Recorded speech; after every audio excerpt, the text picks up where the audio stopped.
Stanley Cup Finals are underway, but what's really happening with Edmonton?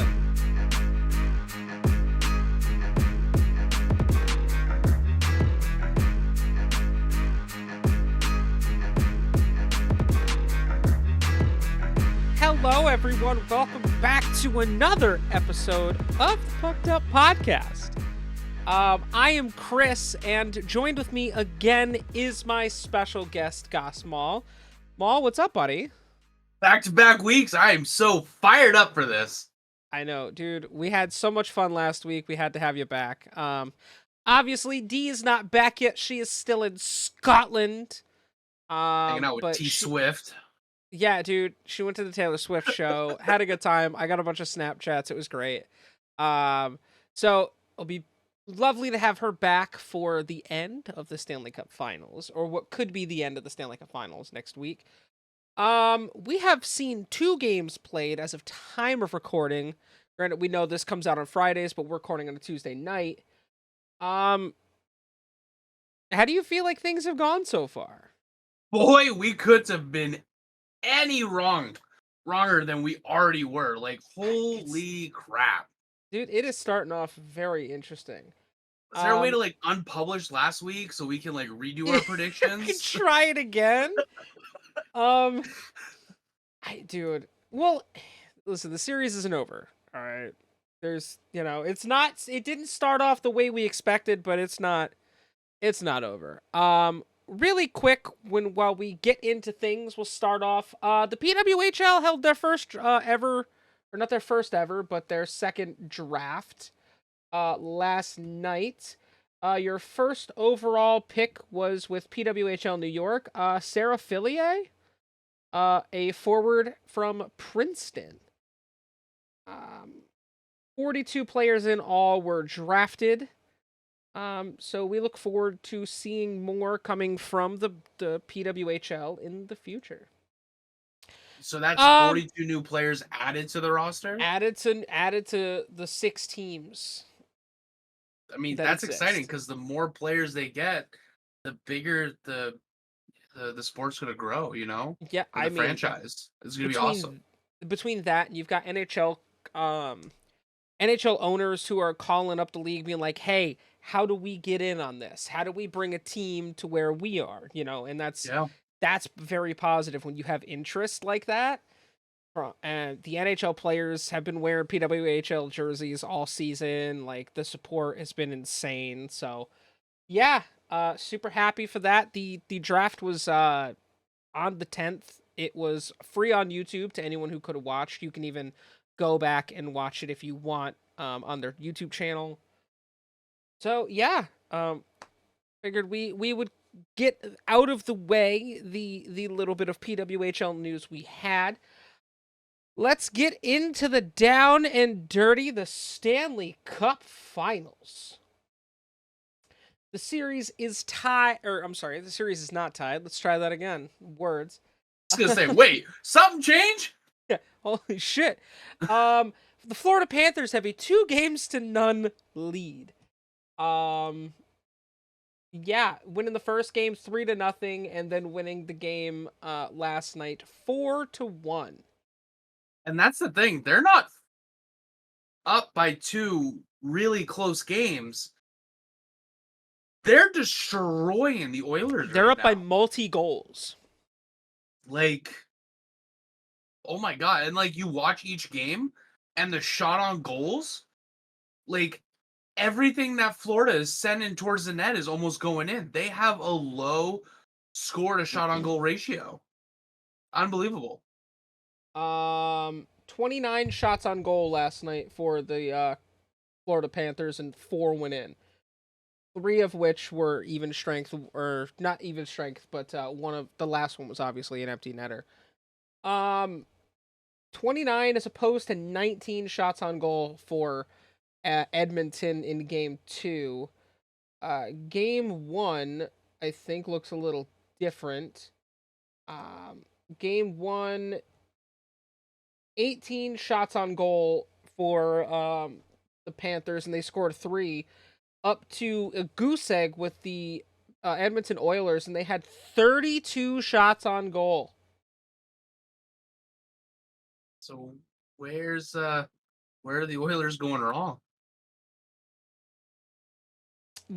That is, I think, the $1,000,000 question. And something Um, that the coach is screaming at them in the locker right now. I know. Um, the biggest thing here, right, is we all kind of expected the Oilers to come out hot, as hot as they've been, but I feel like we kind of underestimated how determined the Florida Panthers are to not repeat what happened last year. Yeah, Dude. they're showing it. I mean, Mm.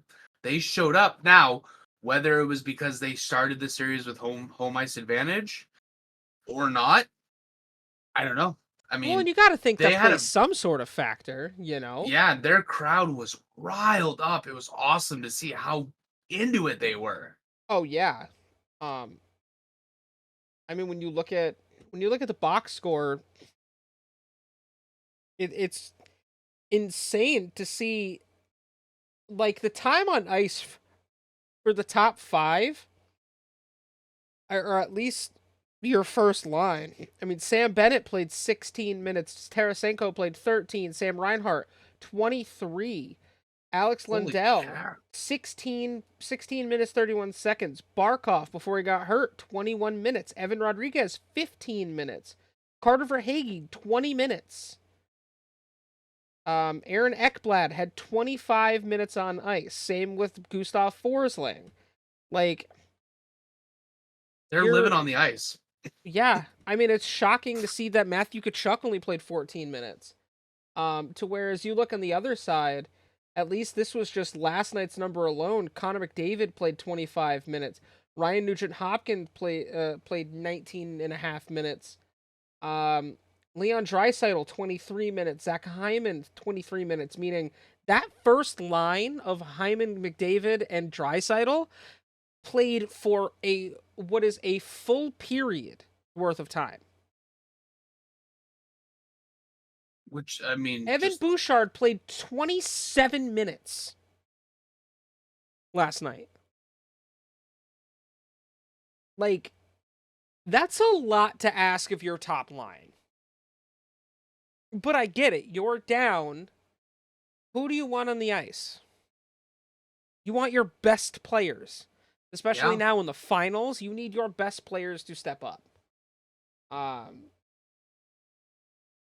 the biggest thing that I thought was going to be a problem doesn't really seem to be a problem, and that's penalty minutes. Like, I mean, last night a combined 18 penalty minutes, and that was even with, like, just some scrum stuff. First game also 18 minutes total. Did I read that right? Oh no, that was incorrect. Yesterday is when we saw all of it. First game was 18 minutes total. Last night, 45 minutes worth of penalties for the Oilers, 12 minutes for the Panthers. The And one you thing I wonder why they thought, lost. well, the one thing I thought, and I had said it last week, that really would have hurt the Panthers is staying out of the box. They've done a really good job of that. The problem Mhm. was a lot of stuff was there. There was a lot of game misconducts last night at the end of that game. Um, I mean, let's talk about some things that happened. I mean, Sam Carrick was fined the maximum for slashing, um, in the game last night when he slashed Dmitry Kulikov. Well, as they call slashing, he basically hit him. He Oh, basically, like, speared him in the that, groin.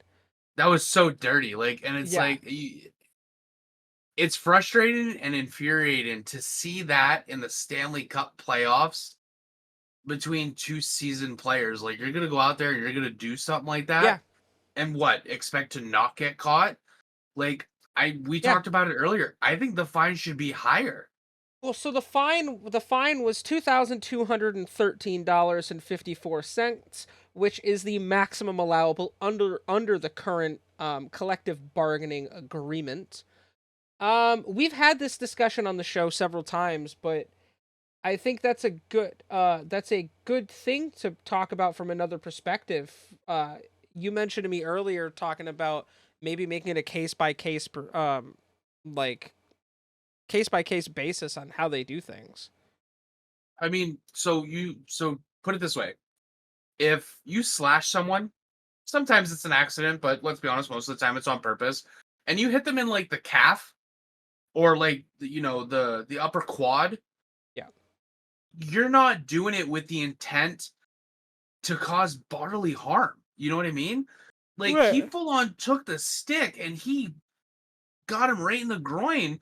Hard enough that he could have done some, serious damage. That's Like, why you always wear your cup, kids. which is important. But like that was done with the intent to cause harm. It's like I think that like a standard slashing is like, yeah, you're trying to hurt the player. Like, I mean, that's what it is and why it's a penalty. But you're not doing it to friggin' injure the person past their career. So, I see your point. I don't agree with the fact that he did it like with intent. Though if you go back and look at that whole scenario, it looked like his stick got caught in between his legs and there was a chance he didn't know it was there. I'm not one to just immediately assume maliciousness with a player, especially Sam Carrick. Former Duck, he's got a clean record. Um but I mean, tensions were high in that game, so it is very Yeah. possible that it was intentional, and it didn't look like he did it hard enough to like really hurt him, but it was enough that it hit him, and he was like, "Oh, he went Okay, down." let's be honest. From one guy to another, you know that sometimes it's the lightest taps that hurt the That fucking worst. hurts the most. That's true. Right. Yeah. And Um. I mean, I agree a little bit with the fact that like he has a clean player record, but you can't tell me that someone who is a professional hockey player doesn't have control over his stick. Oh yeah. Well, I mean, then that's the You know what I biggest thing, mean? isn't it? Like Right. watching. We're at a point now where this is for all the marbles. All athletes at some point have that issue where they lose their temper, they lose their head, their self-control goes away. That shit happens. Hmm. Um so like I don't know. I can agree with you though. I feel like there are some cases that people should be fined or suspended a little more depending on the severity of the case, but the collective bargaining agreement is in place for the players association and the teams and the league to have an understanding of, hey, if you do this, this will be your penalty.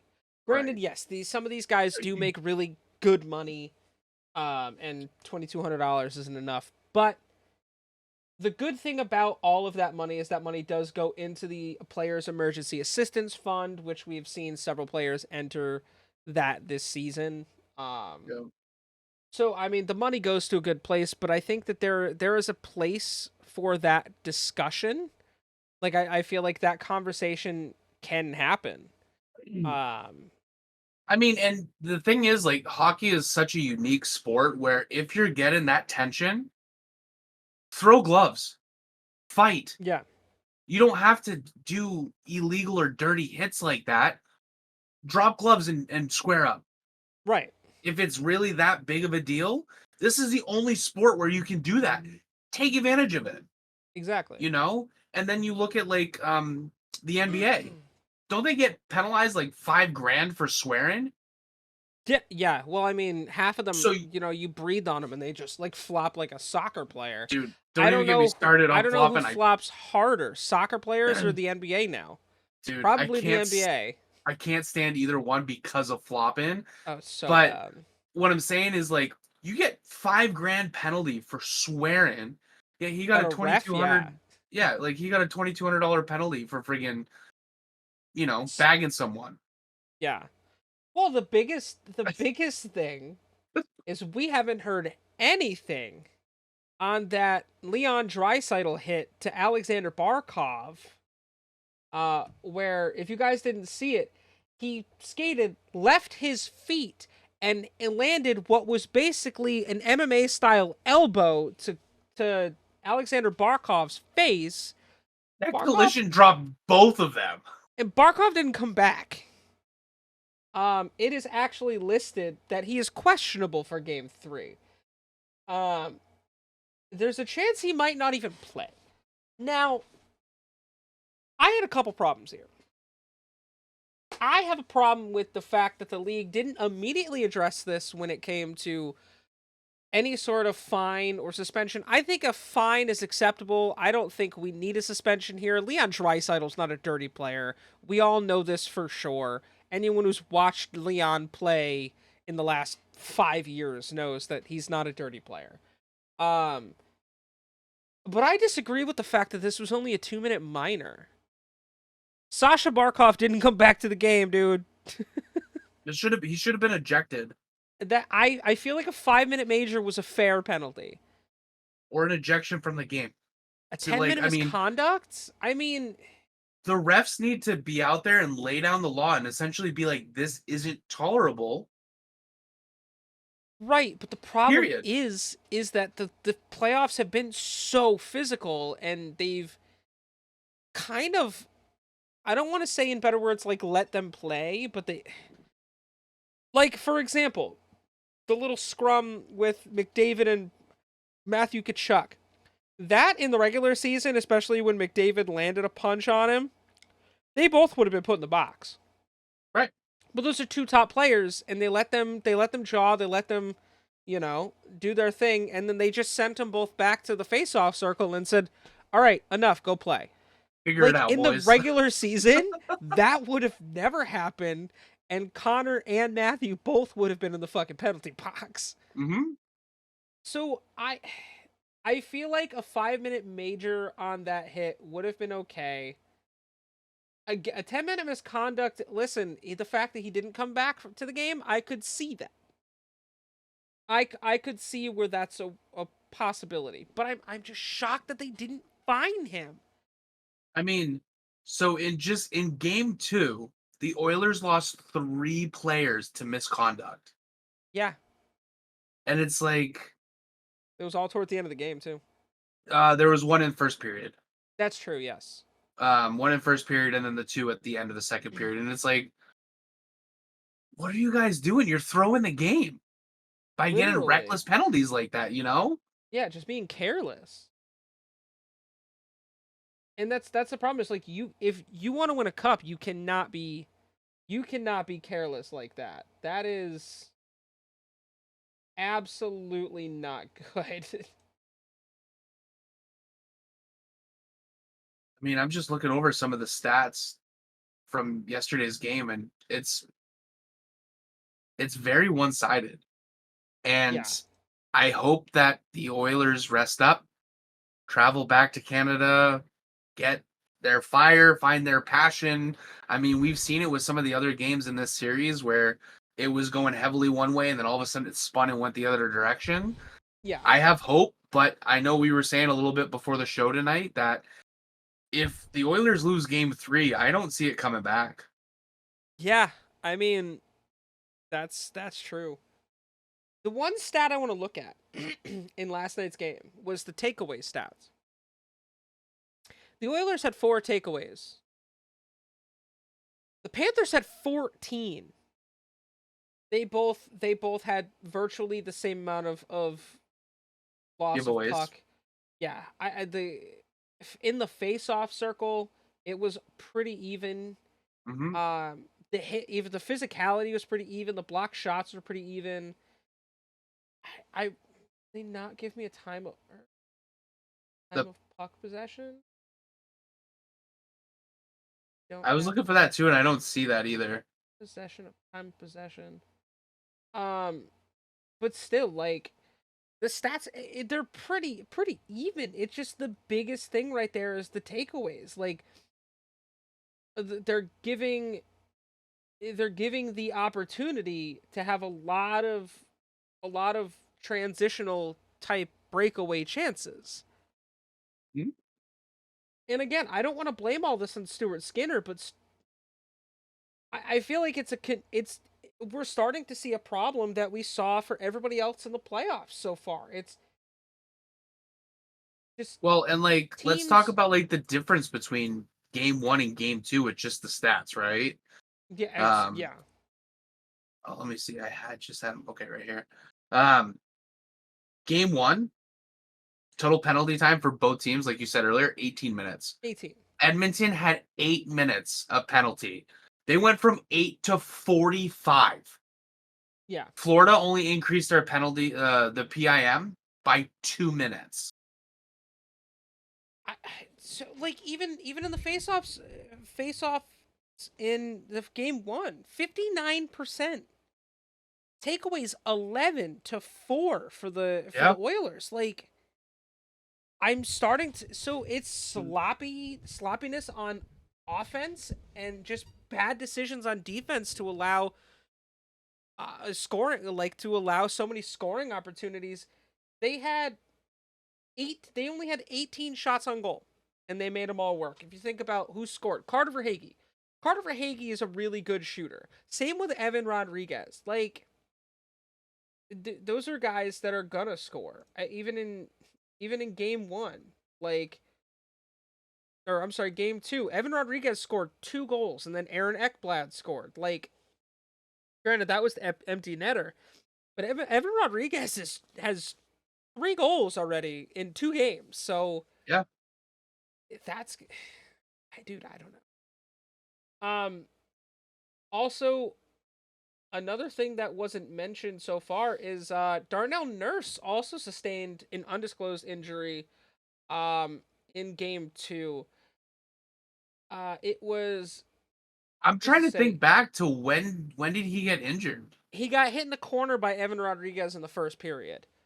Okay, so Um it was early and on. he played 4 shifts. That was it. And it says that there should be a chance that he does come back um for game 3, but I mean look at the physicality here. I mean these combined together 67 hits. Right. That's that is an incredibly physical game. But then you look at the hits going into game 2 or game 1 from game 2. Like game 1 was 32 hits on Edmonton, 57 hits on Florida. Yeah, so the physicality ramped up all to start, and then obviously it felt a little more balanced, but I was like, holy shit, when you're beating them up on the scoreboard and the hits column, like that's Mhm. you're just dominating at that point. Well, and I'm not gonna lie, like going into game 2, the first period and halfway through the second period, like Edmonton was awesome. They were holding Yeah. it together. They looked like they brought it in to kind of rally to tie the series. And then I fall asleep and Florida gets 3 goals. Like it was a tie game until the second period To the up through the third. second period, yeah. Yeah. The And then third out of period is nowhere, when they just just let three them back to explode. back. Yeah.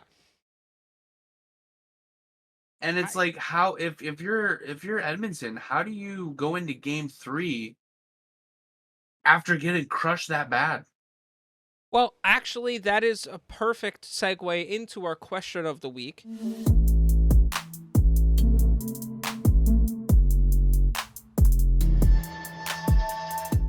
Edmonton is down 2-0 in the finals, and they are going to be spending the next 2 games at home.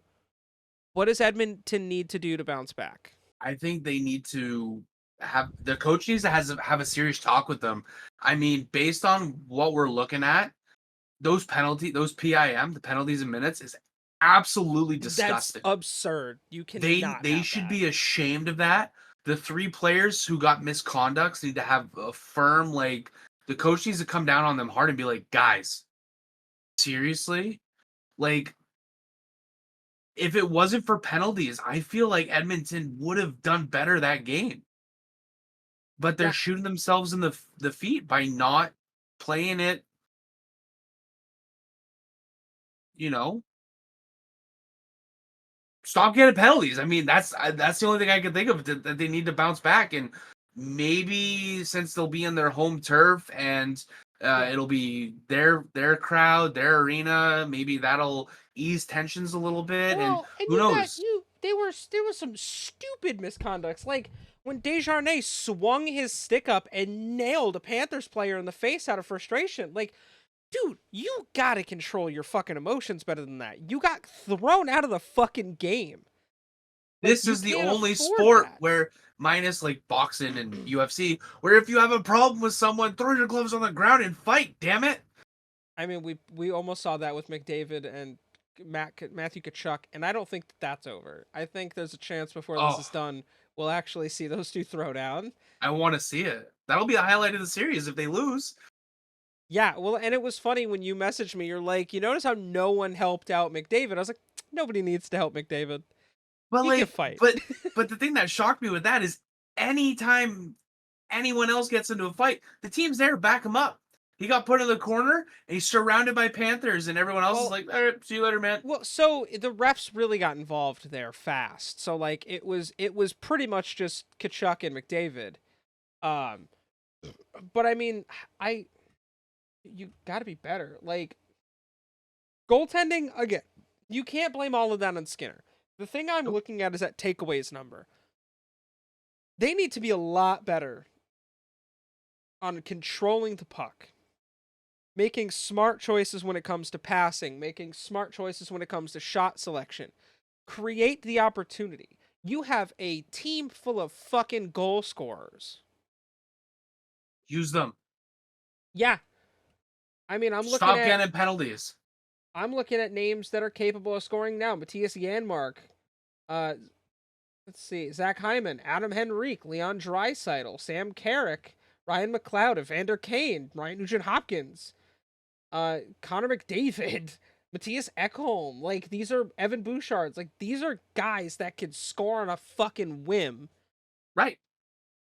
And they're not getting it done. And you cannot expect to beat a team with the offensive firepower that the Panthers have without scoring a bunch of goals.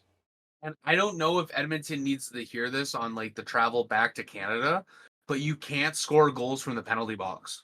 Yeah, No matter how hard you try, it's not going to happen. not gonna happen. And unless we see that turn around in game 3, we were wrong and the series is over. Well, that's the biggest thing, right? Is starting off 2 games to none is not the easiest feat to come back from. Going down 3 games to none is damn near impossible to come back from. Mm-hmm. It has happened, but it's damn near impossible. Like, the Panthers are coming out of the gate saying, we got embarrassed last year and we are not going to fucking let that happen again. They're up 6 goals. Yeah. They've posted 7 goals to just 1 for the Oilers in 2 games. Mm-hmm. Yeah. Now, granted, yes, having home advantage is an advantage for sure. And I think that could easily help the Edmonton Oilers. Yeah. But you got to do something. All they have to do is win the next game. If they win the next game, I feel like we're going to be in for a good series. If they lose the next game, it's going to be a sweep. Yeah, or 5. I think it would be pretty poetic if the Florida Panthers somehow won in 5 games. That would be very upsetting because both of these teams went to game 6 and 7 every leg Pretty much chasing this cup. Yeah, pretty much. And then to get here and do what the Oilers have done so far and choke this hard would be an embarrassment to the franchise. I mean, Canada as a country. The shortest for both teams, their shortest series was 5 games in their first round. Florida beat the Lightning in 4 games to 1, and the Oilers beat the Kings 4 games to 1. Other than that, 6 games. 6 games for fucking 2 6-game words. Brain fart rounds. There we go. Hey, there you go. You got it. Struggling. I'm not even high either. That's the worst part. Yeah, 6 games in the last 2 rounds for them. 7 one went to 7 and one went to 6 for Edmonton. So yes, these guys played their hearts out But goddamn, to like just fall apart like this feels so weird. And that's the thing is like it doesn't make sense because this is the worst we've seen them play in a long time. And since the beginning of the season, since Consistently the that we've beginning of the seen season, Edmonton play yeah, this bad. this looks like how they started off this year. And it's like, what changed? Why? That's the thing is that really is the question. What changed?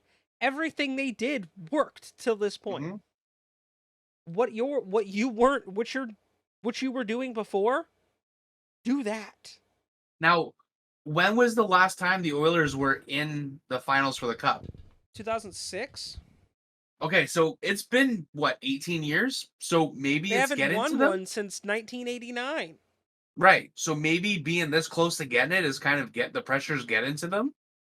I don't know. Like, Maybe. I thought we would see a situation similar to kind of like Ovechkin's run when the Caps finally got the cup. You see, Mm-hmm. once it got over that hump, you saw McDavid. You would see him take off. Right now, we're not seeing him do anything. He has an assist. Well, that's not good enough. You were the best player in the world, and you need to do a lot more than one assist if you're gonna plan on hoisting the cup. You want the title, prove it.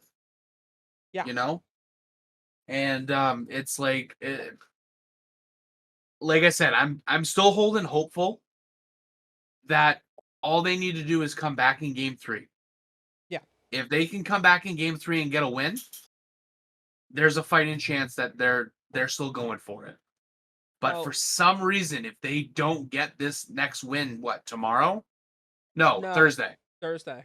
If they don't win Thursday, I'm telling you, it's going to be over 4 or 5. Well, so let's flip the page over to Florida. What do the Panthers have to do to wrap this up? They have to not get caught up in the travel, in the drama, in the BS, in the media, in the news, in everything that's coming with this, right? The pressure.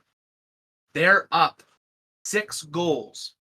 They've gotten 3 more points than Edmonton both games so far. They cannot choke. The Right. pressure's going to be on. There's a lot of people that's going to be wanting to reach out to them, talk to them. Uh, a lot of people are coming down on them for like, hey, what are you guys doing? There's a lot of attention. Don't lose sight of what's What you're important. doing. Yeah. I mean, And I yeah, and I think that if they stay focused, they are smart when they get to Canada and don't go out and be like, "Oh, we're in Alberta, let's go party and have a good time and celebrate. We're up 2, we can afford to go out for drinks tonight." If they're smart about it and they're well rested and they get used to, like we said last week, the time difference, because now they're going back what, 4 hours, 3 three or hours. 3 or 4 hours. 3 hours. They got to adjust to that, and if they Well, can adjust that's to why that. I'm glad that they added that extra day to make it Mhm. 3 days in between. I think that that's super smart. Yep.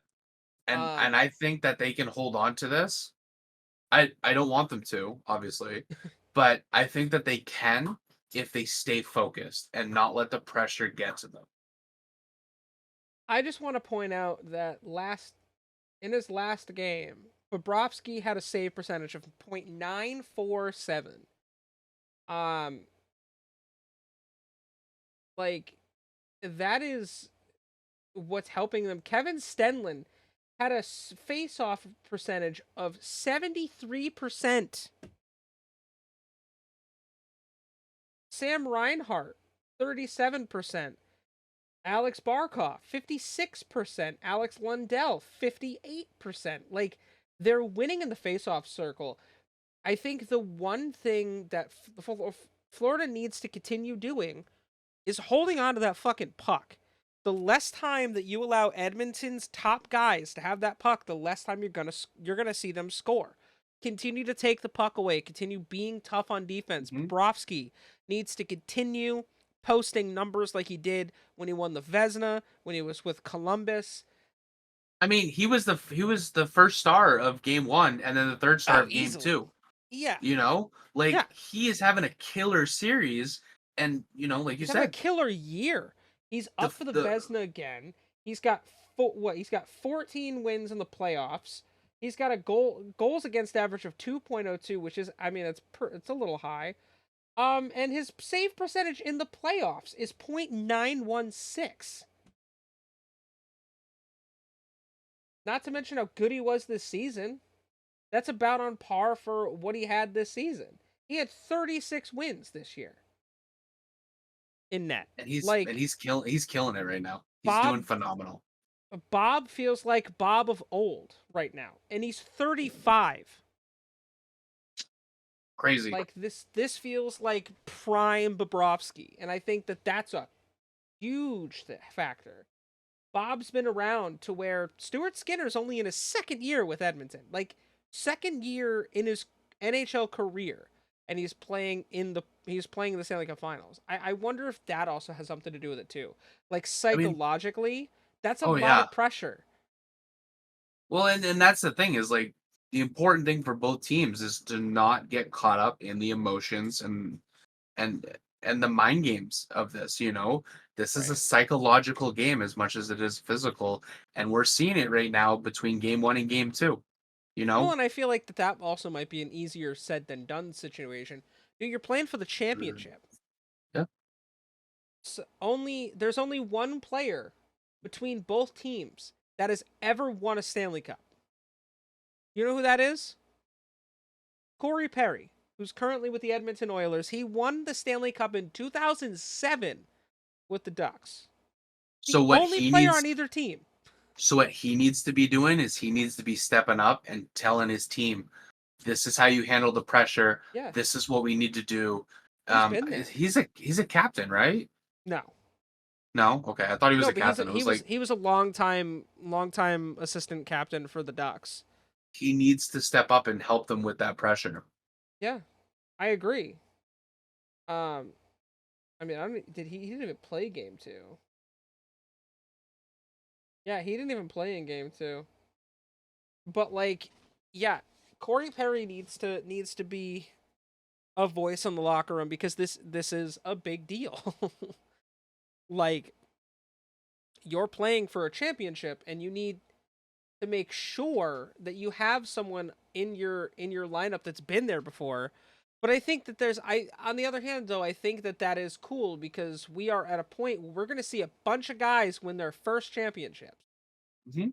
We are on the verge of seeing a team break we've got a chance to see a team break a 31-year drought.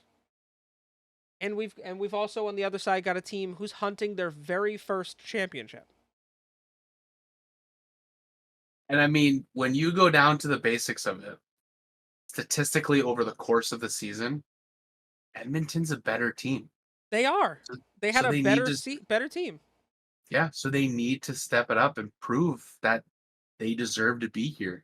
Because we watched a lot of teams who performed and played their heart out Mhm.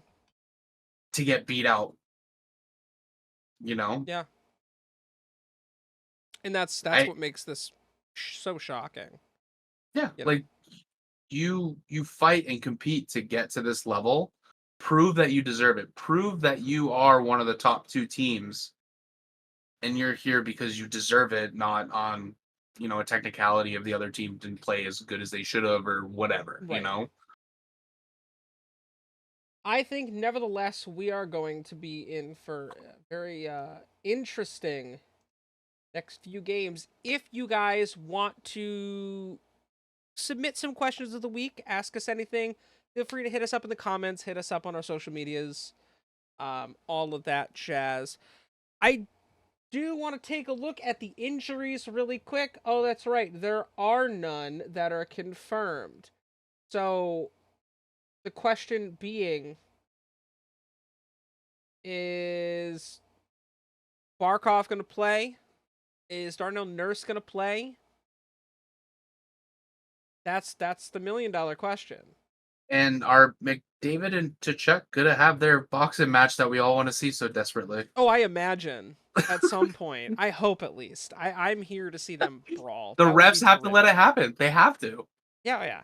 Oh yeah. No, I'm in for that. That level of violence. Fucking do it. Um, yeah, no injuries other than what was previously recorded or reported. Jesus, I apologize. It's been a day, guys. Hey, Um, so real quick, I found a really interesting stat that I think is fun.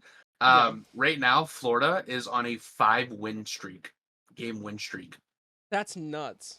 And Edmonton obviously on a 2 game loss streak, but 5 game win They've streak. won five Dude, straight. if they sweep this, they pretty much took 2 series back to back. Almost, yeah. I mean, That's because they nuts. came back. They came back from a pretty rough start in the Eastern Conference Finals Yeah. against the So President's Trophy winners. I just saw that and thought that was funny that wow, 5 game win streak. Like they're they're That's cloud nine wild. right now. I mean literally Oh because they're in yeah. the air, but Oh you oh know. yeah. I imagine they've already landed by now. Um, let's hope that they're not still in the air. That would be insane. Um, ooh, I yawn and then everything pops. That's how you know you're getting old, Chris. Oh my god, everything's crunchy, bro. It's gross. It's gross. We out here. You're not even 30 yet, are you? Yeah, dude, I Nope. didn't have back pain until I hit 30. I Looking had forward pain to it. everywhere else, just not back pain. Well, so based on what the predictions look like, is the predictions are still showing that Oilers are gonna win game 3. Um, I'm hoping they're right. I mean, they play really well at home. So that is that is the hope. Like God, I they wish. pack Rogers Place. So I wouldn't be surprised if the fans really got behind the team and kind of helped get that home ice advantage part going for them. Dude, in They postseason, need the something. Oilers are 12-8, Yeah, I mean, and the Panthers are 14-5. yeah. Well, they had pretty much the same record going into the finals too, which was crazy. The only difference was the Oilers had one more loss because they played one more game. Yeah. Dude, I don't know, man. This feel it. I don't know. I don't have words. I don't have words for it. Um, Thursday is gonna be interesting. Thursday is going to be interesting. Obviously, by the time this comes out, you guys will have already known what happens on Thursday for Game 4 or Game 3 rather. So don't Uh, spoil it. plot twist. We're not watching that game. Fuck, am I kidding? I'll probably be in the Discord server streaming. I'm like, fucking someone watch this with me. Ah! So I think it is time for our final segment and our favorite segment, the obscure NHL player of the week. Always gotta have the reggae horn. Um, this week we have a gentleman by the name of Marco Rosa, born in born on January 15th, 1982, in Scarborough, Ontario. Uh, Ontario. he is a Canadian-born Italian player, former player. Um, he was drafted 255th overall in 2001 by the Dallas Stars. And do you know what makes this man special? He's never played for the Stars.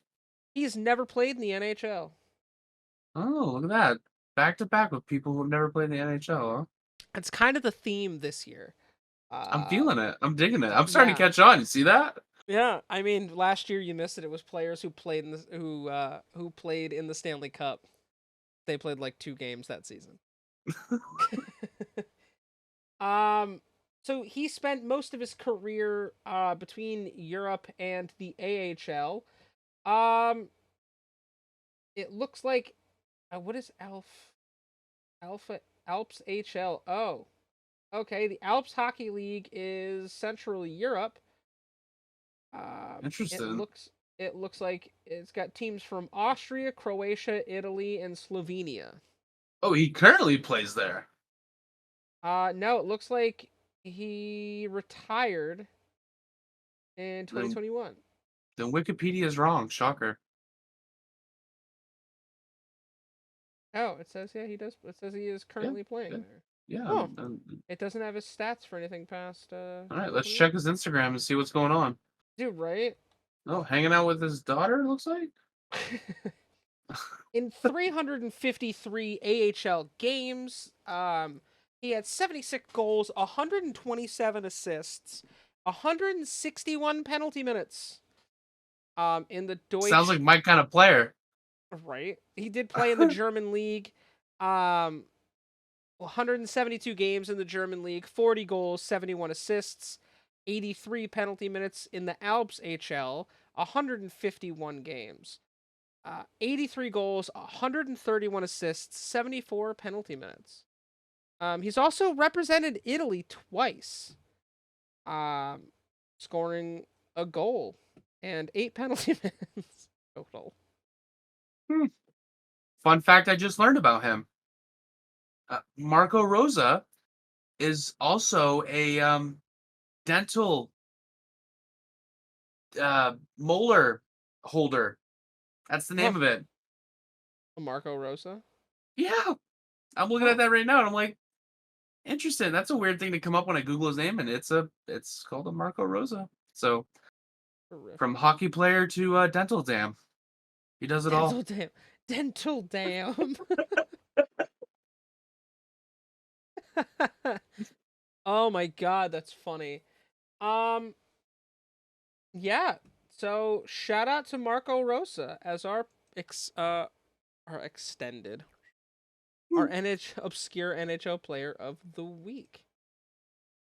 Do you Uh think that piece of dentistry equipment was named after him because he's a hockey player? maybe. And dentists love hockey players for obvious reasons. Unless that's a different Marco Rosa. No idea. What a weird coincidence, though. Hey, you Fun know fact what? of the day. Listen. Useless fun fact of the day. Yeah. Oh my god. Anyway, I think that about wraps it up. Yeah, it's a very short episode this week. Um Thank you guys so much for watching. If you're watching us on YouTube, make sure you like and subscribe and hit that notification bell. Lets you know anytime we post. If you're listening to us on Spotify or anywhere else in the podcast universe, we'd love to get a rating and or any sort of rating and a review from you guys. Make sure you're following. All of our socials and stuff will be in the descriptions. Check out our merch store. Also, make sure you guys can get a link to Gosmall's Twitch channel whenever he ever decides to stream again. One day, maybe, hopefully. Yeah, one day. One day. I know, I always make that joke and then I stream like 3 times on my fucking channel a year. It's kind of what we do. Yeah, well, I'm a little busy now, so LTN's kind of my everywhere streamy thing. You're Um, technically live with pre-recorded material. I mean, no, when it comes to Twitch stuff, yeah, I'm live over there, but like, yeah, we're putting out a lot of stuff. Yeah. Um, any parting words before we send these people off? I'm honored and humbled to be asked to come back again. 2 weeks in a row. Never in a million years thought it would happen, and absolutely had a blast.